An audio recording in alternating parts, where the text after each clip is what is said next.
በእርጎ የሚዘጋጅ ሰላጣ ነው ዛሬ ማሳያችሁ።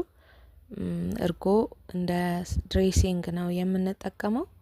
ለዚህ እርጓችንን በደንብ አድርገን ከመታነው በኋላ የምናዘጋጅበት ሳህናችን ላይ እንገለብጠዋለን።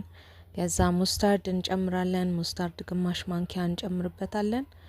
አቼቶ ካለን ሎሚ ካለን ወይም አቼቶ መጨመር እንችላለን። አቼቶ አንድ ማንኪያ፣ የወይራ ዘይት እንጨምራለን። አቼቶ እንጨምራለን።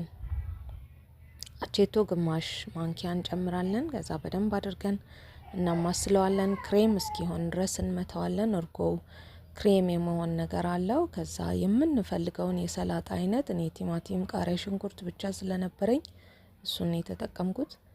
ሰላጣ ቅጠል መጨመር እንችላለን። ከዛ ድርቆሽ እንጀራ እንጨምርበትና በዚህ አይነት መልኩ አዋህደን በጣም ቴስቱ በጣም ቆንጆ የሆነ ለጤና በጣም ጥቅም ያለው የሰላጣ አይነት ነው። አዘጋጁት፣ ተጠቀሙት።